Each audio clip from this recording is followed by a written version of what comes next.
juste la façon dont les tests PCR ont été faits, pour moi, c'était de la maltraitance pure et dure. La pire chose, c'est de voir des patients en fin de vie être testés 3-4 fois. Les gardiens de sécurité pour la nuit, parce que les gens, s'ils voulaient sortir de leur chambre, ben non. Payer plus cher que les préposés pour rester assis, pour dire aux gens de rentrer dans leur chambre.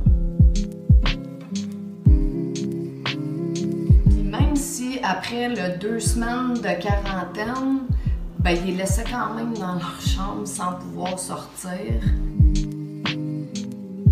C'est aberrant de voir ce genre de choses, surtout en 2021. J'ai vu des patients être isolés et être privés de leur famille pendant des mois. Pas voir leurs proches durant des mois, pour certains, ils reconnaîtront même pas leurs proches.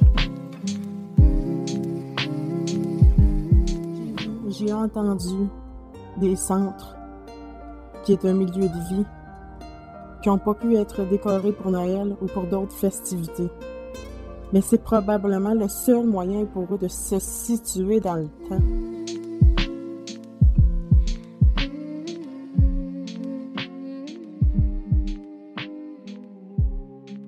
Ils les ont laissés agonisants.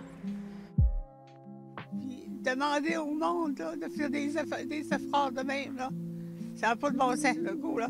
C'est inacceptable, M. Legault, inacceptable.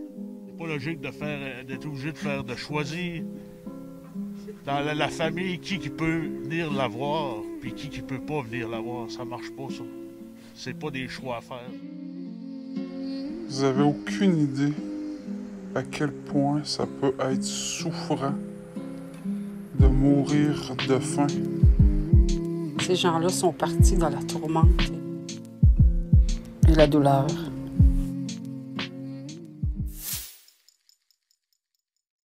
Madame Mécan-Sanguinet.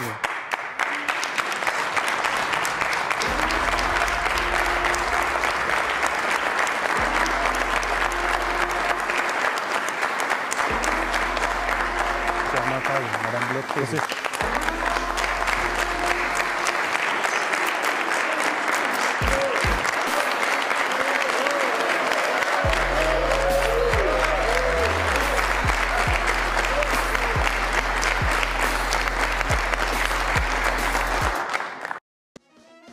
Mon nom est Ronald Maranger, je suis le fier fondateur du groupe SOS Québec. Un groupe de 22 000 membres. En 2020, je me suis levé et j'ai crié haut et fort, est-ce que je suis le seul à penser qu'il se passe des affaires pas normales dehors? Ça a rassemblé beaucoup de gens. La première action qu'on a posée, c'est porter des missives. Ce sont des lettres d'avertissement dans plus de 5400 quelques postes de police et militaires, et ça allait envoyé au Collège des médecins, au barreau du Québec, à Ottawa. Puisque j'étais là, c'était en mission humanitaire, afin que les gens n'aient pas froid ou faim. Ça m'a permis également de connaître Tiger. Et ensemble, Tiger et moi, on a ravitaillé en une nuit la ville en fuel de camions. On a monté un dossier de 400 000 pages qu'on a déposé pour crimes contre l'humanité en Canada. On a déposé aux Pays-Bas, à La Haye. Il a été déposé au mois de mai de cette année 2022. Qu'on n'a aucune confiance dans notre propre système de justice canadien. C'est la raison pourquoi on s'adresse à l'international. Lorsqu'on va atteindre le 250 000 noms pour ici, on va être en mesure de leur expliquer qu'on a une loi au Canada qui nous oblige à ouvrir une enquête, et que si le Canada ouvre une enquête, ils se doivent également de le faire. Ça a pris 2 ans d'acharnement. Lorsque SOS Québec se lève, le Québec bouge. L'enquête, on va l'avoir.